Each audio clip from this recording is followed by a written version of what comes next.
Miarabantsika rehetra ny tokantrano any izay manaraka nyity fandaharana itya isika ho atsika rehetra ny tokantrano any izay liana amin'izany atao hoe tenin'Andriamanitra izany ny fotoana tahaka izao dia omen'ny tompo antsika mba azahoantsika mitombo amin'izany atao hoe fahasoavana sy fahalalana an'i Jesosy Kristy satria izay mihitsy no baiko nomen'ny fanahy masina any Petera hitantsika eo amin'ny Petera faharoa toko fahatelo andininy valo ambin'ny folo izay teny izay. Milohany ho resantsika nyity tenin'Andriamanitra androany ity ry havana dia hivavaka gataka amin'ny tompo mba hisokatra tsara ny saina mampanahintsika eo am-pandrenesana izany hafan'Andriamanitra izany. Jesosy tompo misaotra anao lehibe aho raha mbola nomenao fotoana tahaka izao azoanay mbola mitory ny filazantsara anao ary indrindra mba azahoan'ny olona ny famonjena satria izay ny tena antony lehibe andrenesana ny tenin'Andriamanitra tahaka izao. Koa fenoan'ny fananao masina ho ary apetrao tombavako sy atompoko ny teninao mitenena aminay tsirairay avy ianao amin'ny alalan'i Jesosy Kristy Tompo. Amen. Androany hiresaka kely aminao ny Matio toko fahadimy amby roapolo. Matio toko fahadimy amby roapolo dia anisan'ny fampianarana faminaniana lehibe raha ohatra ka fitinana dia tahaka izao. Famitinana ny faminaniana ny amin'ny tantaran'ny fiangonana izay voalaza amin'ny Apokalipsy toko faharoa sy toko fahatelo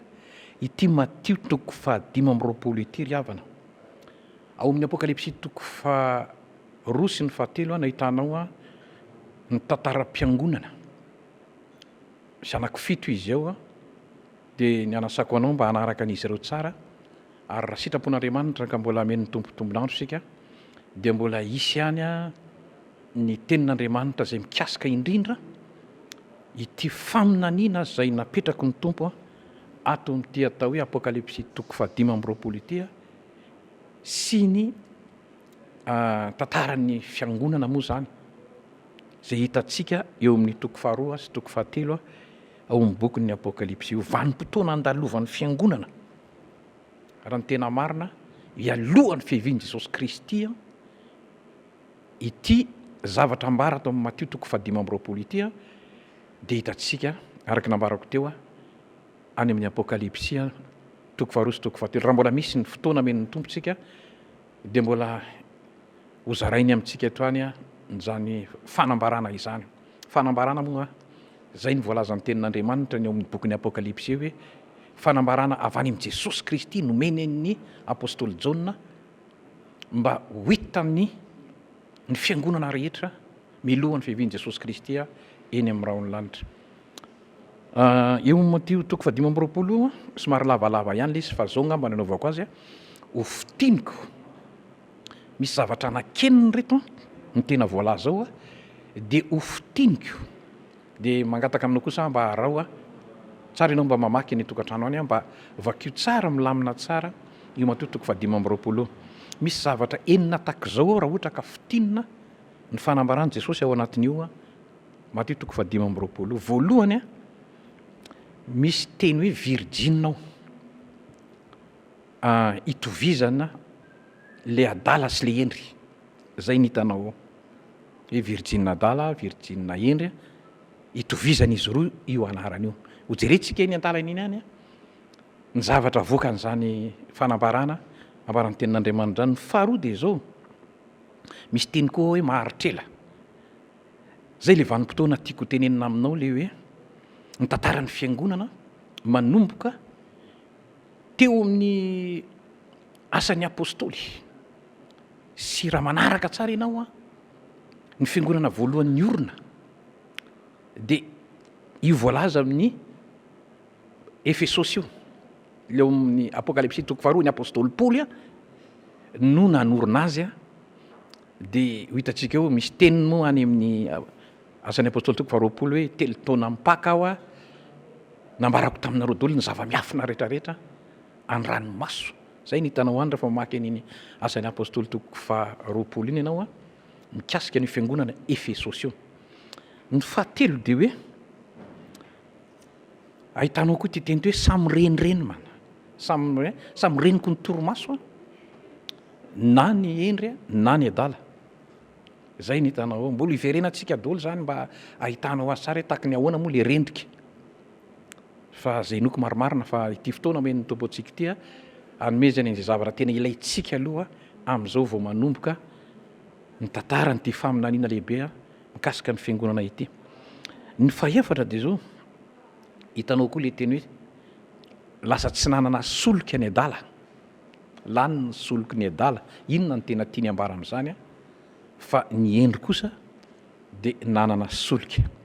inona koa ny tena tiany ambara am'izany a am'izany atao hoe tantara ny fiangonana zany ny fahadimy de hoe lasa tafiditra rehefa tonga ny mpapakatra de tafiditra ny endry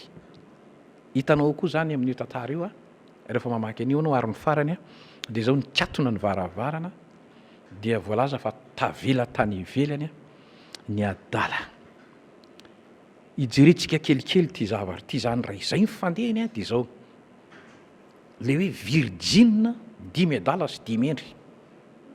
rehefa mijery tsara ianao a ao amin'ny tantaran'ny fiangonan'ny Efesosy eo amin'ny apokalypsy toko faharoa eo de zao ny zavatra hitanao raha tamin'ny voalohany zany mbola tena nipetraka tsara tamin'izany atao hoe tenin'Andriamanitra famarinan'ny tenin'Andriamanitra ny fiangonana le atao hoe fiangonana original moa raha manaraka tsika de zao hoe manomboka eo amin'ny asan'ny apôstôly toko faharoa eo tiako ianao mba hijery tsara hoe taky ny ahoana zany fiangonana original zany zao ny filazan'ny tenin'Andriamanitra azy ny apôstôly Paul miteny teo amin'ny asan'ny apôstôly toko Efesianina toko faharoa andininy faharoapolo manao hoe miorina eo ambony ny fanorenan'ny apôstôly ary Jesosy Kristy ny vaty fehizoro ny fiangonana zany le ataontsika hoe original de miorina eo ambony ny fampianaran'ny apôstôly a zay tsy inona akory fa ireto epistily zay hitatsika manomboka eo amin'ny Romanina marabatonga ary amin'ny epistily ny Joda miorina ary Jesosy Kristy ozy ny vaty fehizoro ny tena fiangonana original zany ry havana de zao mipetraka am'ireo fahamarinan'ny tenin'Andriamanitra zay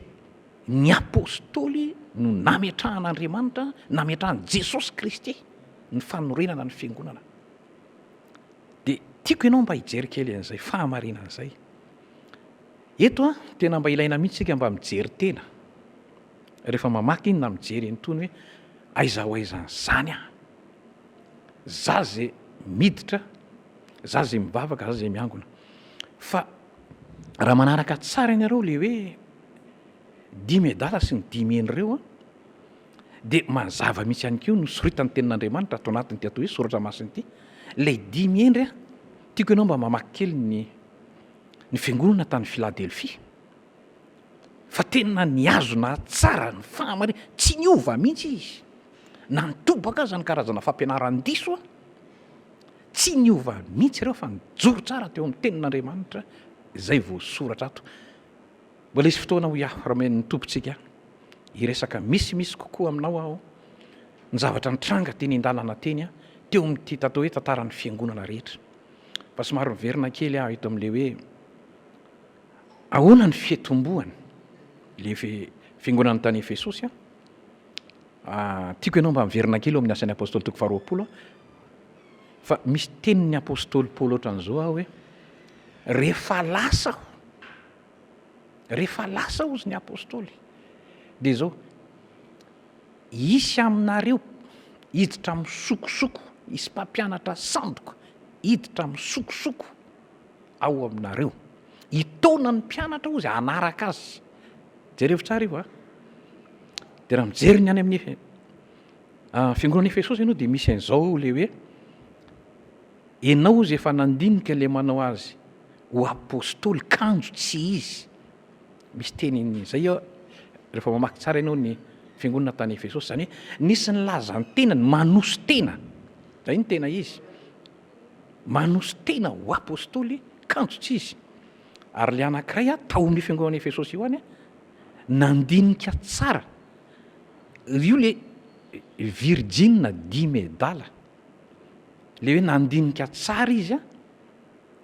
ireto le miseho azy ho apôstôly reto a de hitanozy fa tsy izy le izy. Hitanareo am'izany fa vao nanomboka ny fiangonana de misy le mijoro tsara ny tenin'Andriamanitra, mijoro tsara am'izay voasoratra, mijoro tsara ny fitaizany ny apôstôly ary Jesosy Kristy ny fehizoro. Midika an'izany Jesosy Kristy fehizoro zany ry havana de zao ity Jesosy Kristy ity zany a no fototra lehibe teny voan'ny fampianarana rehetrarehetra miseho amin'ny endriky ny fanahy masina izy tamin'ny asan'ny apôstôly a hitantsika manomboka amin'ny toko faharoa de nandeha am'izay reo apôstôly reo a nampianatra. Ny fiangonana tamin'ny voalohany raha manaraka tsara ianao amin'ny asan'ny apôstôly toko faharoa de hoe naharitra tamin'ny fampianaran'ny apôstôly sy ny fivavahana. Zany hoe tena nizatra mihitsy izy hoe ahoana ny voasoratra ato anatiny ty atao hoe tenin'Andriamanitra ty. De raha manaraka miverina kely aho am'le hoe apôstôly sandoka izy reo teo zany nanomboka ary voalazany io tenin'Andriamanitra io fa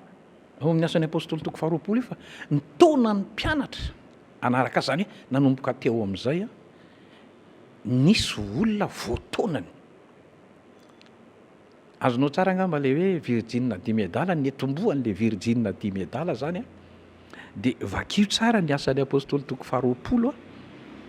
fa nanomboka teo ny fahamarinan'io teny zay nambaran'ny apôstôly Paoly hoe ho avy izy osy. Daso nge amiako anao mihitsy le andalatsoratra masina de matiako ianao a mba hijery tsara hoe ahoana ny fidiran'le le sandoka atao am'le fiangonana, ahoana ny fidiran'le Virgine dimy edala. Andininy fa 7 hoe fantatro fa rehefa lasa aho disy ambody masika hiditra ao aminareo a zay tsy antra ny ondry ary avy aminareo izy ny posahan'ny olona sasany mitoro teny tsy marina hitaona ny mpianatra anaraka azy. Jerevinareo tsara io teny io a fa nanomboka teo zany a nipoitra am'izay a ao amin'ny fiangonana ihany a fiangonana voalohany a misy kristianina nanaraka an'io nanaraka an'io le hoe apôstôly sandoka io. Zao zany raha jerenao tsara nanomboka teo a de misy am'izay reto atao hoe kristianina ny velona fotsiny izy tamin'ny fampianarana zay napetraka io le apôstôly sandoka io a ary misy kristianina nipetraka tsara tamin'le hoe fampianaran'ny apôstôly a ary Jesosy Kristy ny vaty fehizoro. Ary mahavariana de zao rehefa nitombo teny ny tantara de ny lehibe ary tena nahavariana be de be manko ny fanontaniana mipetraka hoe ahoana iza ny fiangonana marina, iza ny be de be manerina an'izao tontolo zao misy hatrany 4 arivo. Zao ny ataoko anao ry havana manomboka androany ianao a jereo tsara ty tenin'Andriamanitra tya de tsara mijery tena. Ny fijerevana ny tena de zao manao fa tahaka ny olona tany Bery raha tena nandray an Jesosy Kristy ho tompo marina ny olona zany hoe Kristy ny velona ao anaty misy ny fanahy masin'Andriamanitra de mamantatra tsara izy na marina zany na tsy. Ny toriteny tahaka zao nge azonao atao mihitsy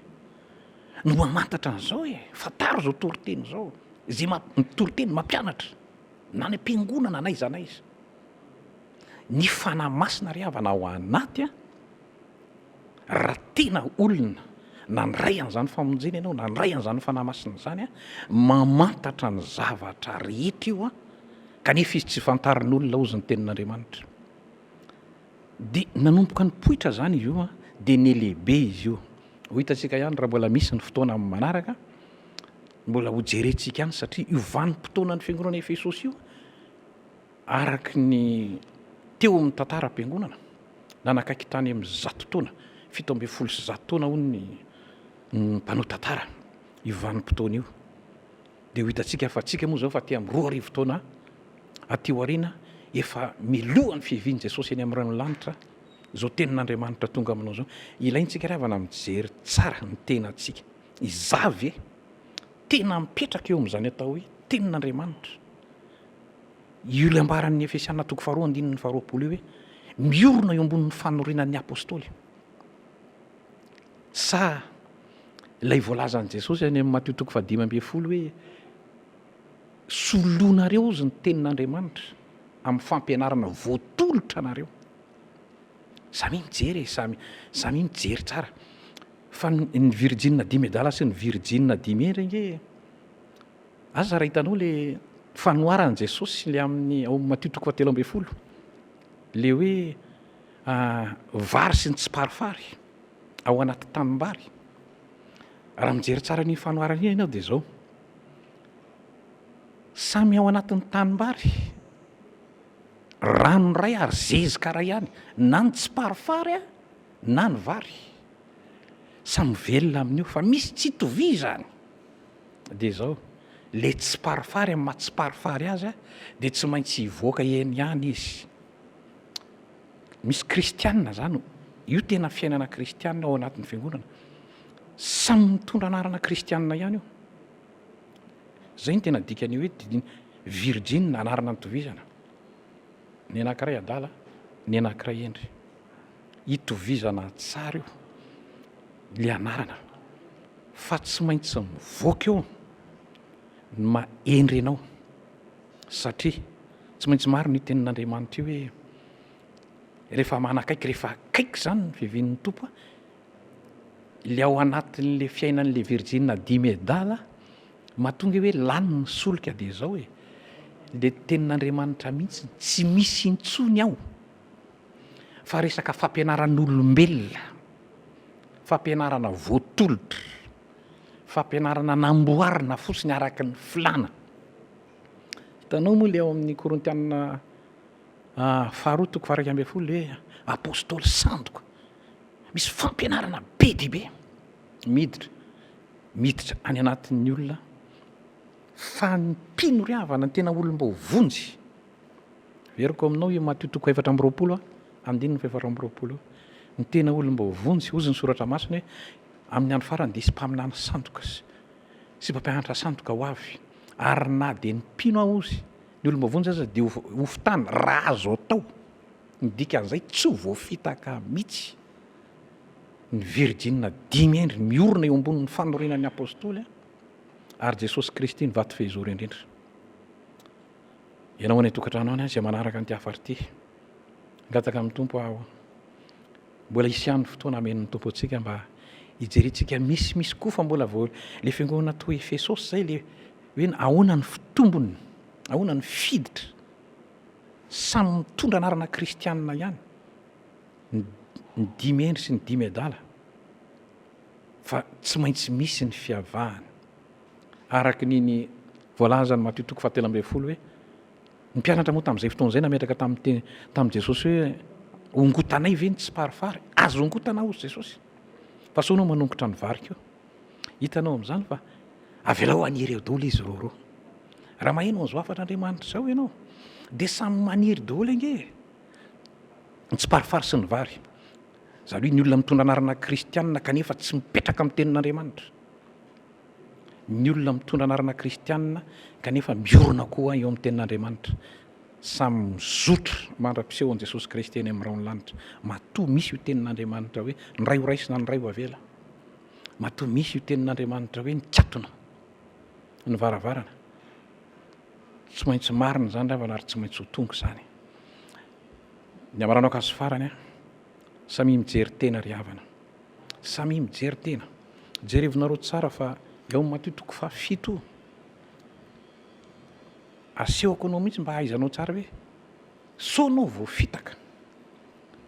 hoe naninona nanao an'izao kanefa za nge mba kristianina ihany. Averiko aminao tsara ty fa reto ny tena fiainan'le io le adala le Virgine 10 medala io. Mateo 7:1-2 ka hatramin'ny 7:20. Tsy izay rehetra manao amin'ny kitompokitompoka ozy no hiditra amin'ny fanjakan'ny lanitra fa izay manao sitrapony raiko maro no anao amiko ozy amin'izany ihany izany hoe tompokitompoko tsy efa naminany tamin'ny anaranao va izahay ary tsy efa namoaka demonia tamin'ny anaranao va izahay io ary tsy efa nanao asa lehibe tamin'ny anaranao va izahay ary dia ambarako ozy aminareo maromarina fa tsy fantatra akory ianareo miala amiko ianareo mpanao meloka. Jerevinareo tsara fa araka nambarako teo hoe samy mihinana ihany tahaka n'le vary sy parivary samy mihinana ny zezika sy ny rano tao tanimbary. Zany hoe samy tia tenin'Andriamanitra ity ihany. Fa ny tsy itovizany dia izao, tsy maintsy ho hitanao ihany le voalazan'ny tenin'Andriamanitra hoe miorona eo ambonin'ny fanorenan'ny apôstôly. Zany hoe tia tenin'Andriamanitra tsara mbajerenao ny fitaizam-piangonana zay napetraky ny apôstôly ato anatin'ity epistily reto sy Jesosy Kristy mbola averiko ihany io. Jesosy Kristy ngery havana no ambaran'ny tenin'Andriamanitra fa teny